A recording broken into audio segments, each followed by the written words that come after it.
दोस्तों नमस्कार, मैं चंद्रप्रकाश शर्मा और आप देखना शुरू कर चुके हैं ई वार्ता का आज का एपिसोड।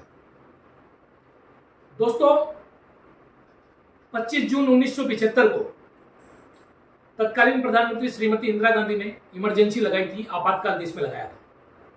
हम में से बहुत से लोगों ने शायद आपातकाल को देखा नहीं, या तो हमारा जन्म नहीं हुआ, या हम में से बहुत से लोग उस वक्त काफी छोटे थे। उसके बावजूद हम आपातकाल की कहानियां सुनते हैं, कैसे देश में सारी मीडिया पर पाबंदी लगा दी गई थी। फ्री स्पीच को जो है कर्ब करने के लिए ओपोजिशन के लीडर्स को जेलों में डाल दिया गया था। जुडिशियरी पर पूरी तरह कंट्रोल कर लिया गया था और एक ऐसी व्यवस्था थी जिसे लोकतंत्र की हत्या करार दिया जाता है। यह आपातकाल की स्थिति शायद हमने नहीं देखी, किंतु आपातकाल सिर्फ वही नहीं होता है जबकि कोई शासक सीधे तौर पर इमरजेंसी डिक्लेयर कर दे, जैसा कि श्रीमती इंदिरा गांधी ने किया था। कई बार छद्म रूप में भी आपातकाल हमारे सामने आता है और इस आपातकाल में सरकार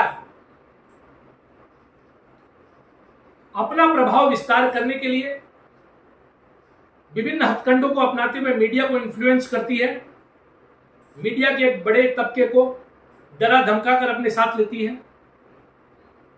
इस आपातकाल में जो सिविल राइट्स के लिए, लोकतंत्र के लिए बोलने वाले लोग होते हैं, उन पर बहुत से इल्जामात लगाकर उन्हें चुप कराने की कोशिश की जाती है या जेलों में भरा दिया जाता है।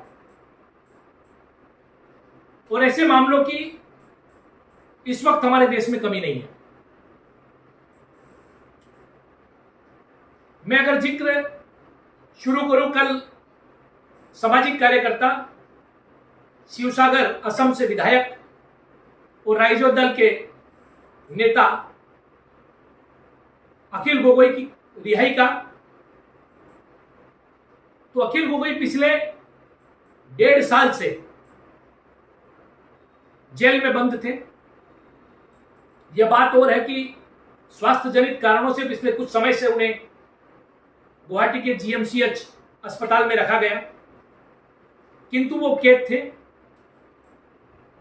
कल निया कोर्ट में उनके खिलाफ लगाए गए जो इल्जामात है यूएपीए के तहत या सेडिशन के तहत, उन इल्जामात से उन्हें बरी कर दिया और कहा कि उनके खिलाफ पर्याप्त सबूत नहीं थे। यहां पर जानना जरूरी है कि अखिल गोगोई पर गुवाहाटी के चांदमारी थाने में एक एसआई ने उनके माओइस्ट के साथ संपर्क होने का इल्जाम लगाते हुए मामला दर्ज कराया था। अखिल गोगोई एनटीसीए प्रोटेस्ट का एक बड़ा चेहरा थे। इसके अलावा उनका जो संगठन है कृषक मुक्ति संग्राम समिति, उसके जरिए उन्होंने नदी बांधों से लेकर राज्य के प्रशासनिक हलकों में व्याप्त भ्रष्टाचार के खिलाफ लगातार आवाज उठाई है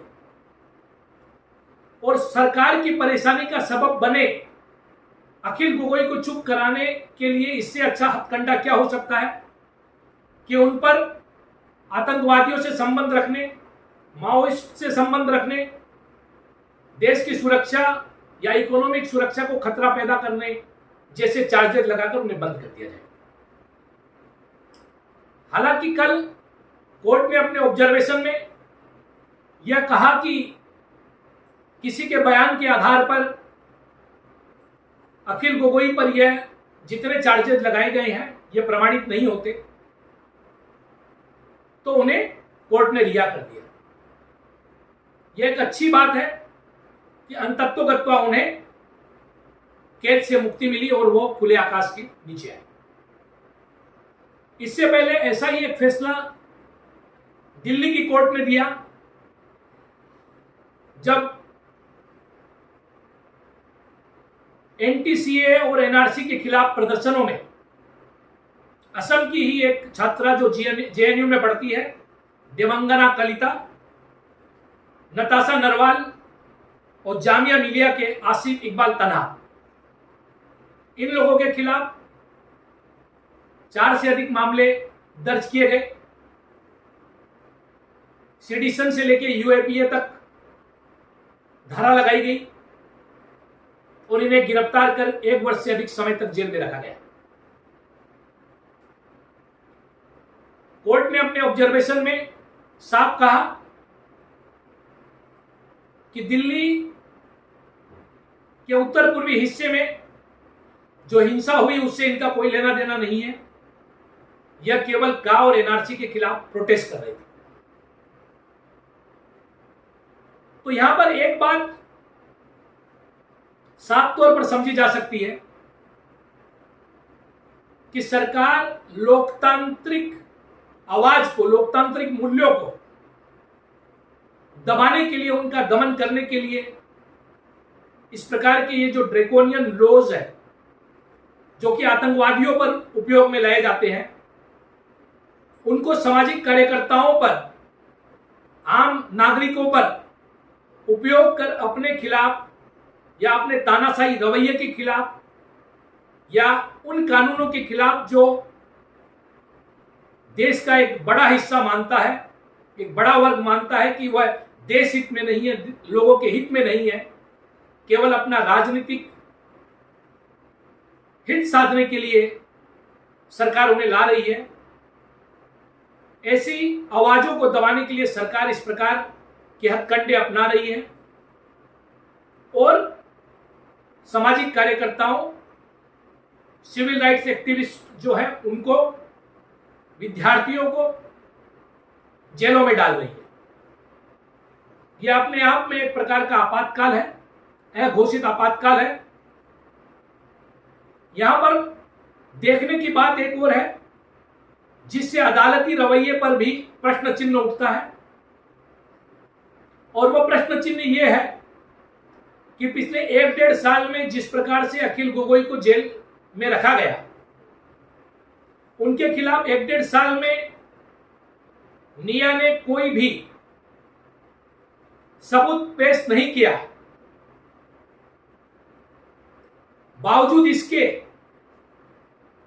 कोर्ट ने लंबे समय तक उन्हें जेल में रखा, उन्हें बेल नहीं दी गई। यह अपने आप में एक बड़ा सवाल है कि क्यों अदालत ने 1.5 साल तक अखिल गोगोई की वाक स्वाधीनता और अखिल गोगोई का जो अधिकार है स्वतंत्र रूप से रहने का, उस पर पाबंदी लगाई। क्यों देवांगना कलिता, नताशा नरवाल और आसिफ इकबाल तन्हा की आजादी पर कोर्ट ने फ्लिमजी ग्राउंड पर लगाए गए चार्जों के आधार पर 1-1 साल तक उन्हें जेल में रहने दिया, उन्हें बेल नहीं दी गई। उन्हें राहत जरूर दी जानी चाहिए थी, किंतु ऐसा नहीं हुआ। अखिल गोगोई ने जो 1.5 साल जेल में गुजारे, या इन विद्यार्थियों ने, देवांगना, नताशा और आसिफ ने जो 1 साल से अधिक समय जेल में गुजारा, या अन्य ऐसे लोग जो इस प्रकार के झूठे चार्जेस झेल रहे हैं सेडिशन के या यूएपीए के तहत और आज जेल में है, और उनकी जो आजादी है वो छीन ली गई है उनसे। ऐसे मामलों में अदालतों का रुख क्या होना चाहिए? आज अखिल गोगोई का, जेएनयू के विद्यार्थियों का या जामिया मिलिया के विद्यार्थी का ये जो मामला सामने आया, जिस प्रकार से उन्हें छोड़ा गया, उनका एक्विटल हुआ है, ये अपने आप में इस सारी जो प्रोसेस जो हमारा जस्टिस सिस्टम है, इस पर एक सवालिया निशान जरूर लगाता है। उत्तर प्रदेश और विभिन्न राज्य ऐसे हैं मध्य प्रदेश, उत्तर प्रदेश, बिहार, जहां पर पत्रकारों को अरेस्ट कर लिया गया है देशद्रोह के तहत, यह हम एक कैसे माहौल में जी रहे हैं जहां पर लोगों को बोलने की आजादी नहीं है, सरकार सुनना नहीं चाहती या केवल वही सुनना चाहती है जो कर्णप्रिय सरकार के कानों को भाता है। आज अगर हम इन फैसलों के प्रकाश में भारत के लोकतंत्र को देखें और सरकारी तंत्र को देखें विशेषकर, तो सरकारी तंत्र लोकतंत्र पर हावी होने की चेष्टा कर रहा है और यह स्थिति किसी भी देश के लिए अच्छी नहीं है। अगर कहीं कोई हिंसा होती है तो उसे डील करने के लिए आईपीसी में बहुत से कानून हैं, किंतु हर दूसरे व्यक्ति को जो सरकार की नीतियों के खिलाफ आवाज उठाता है उसे देशद्रोही करार दे देना, उसके आतंकियों के साथ संबंध बता देना, उसे अरेस्ट कर जेल में डाल देना, यह कौन सा लोकतंत्र है? अगर यह आपातकाल नहीं है तो फिर आपातकाल क्या है? और यह जो देश में माहौल है, इस माहौल के खिलाफ एक जनमत तैयार होना पड़ेगा। जो जनमत सरकार को लोकतांत्रिक मूल्यों का सम्मान करने के लिए बाध्य करे। अगर ऐसा नहीं होता है तो देश में लोग लोकतंत्र के पक्ष में, लोगों के हित में आवाज उठाने से डरेंगे।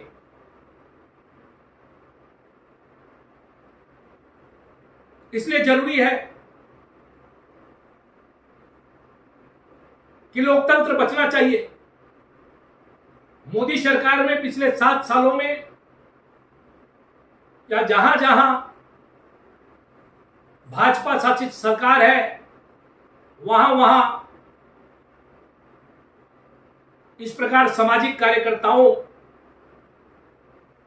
की आवाज को कुचला जाना किसी आपातकाल से कम नहीं है। और खेद की बात है कि अदालत का रवैया भी इसमें बहुत ज्यादा संतोषजनक नहीं कहा जा सकता।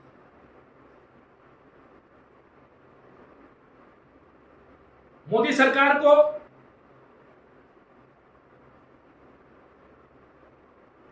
वाजपेयी जी के शब्दों में ही लोकतंत्र की खूबसूरती का एहसास दिलाते हुए आज का अपना ये वीडियो समाप्त करना चाहूंगा। वाजपेयी जी ने पार्लियामेंट में कहा था एक बार बहस के दौरान कि सरकारें आएंगी, सरकारें जाएंगी, किंतु यह देश बचना चाहिए, इस देश का लोकतंत्र बचना चाहिए। मेरा सभी सामाजिक कार्यकर्ताओं से, देश के जस्टिस सिस्टम को संभाल रहे सभी माननीय जजों से, प्रशासनिक अधिकारियों से, राजनेताओं से जो पक्ष और विपक्ष में है, क्योंकि कभी आप पक्ष में हैं, कभी आप विपक्ष में हैं, कभी गाड़ी नाव पर, कभी नाव गाड़ी पर, यह संसार का नियम है। किंतु यह लोकतंत्र बचना चाहिए, लोकतंत्र में उठने वाली आवाज बचनी चाहिए। सरकारें आएंगी, सरकारें जाएंगी, भारत बचना चाहिए। जय हिंद, नमस्कार।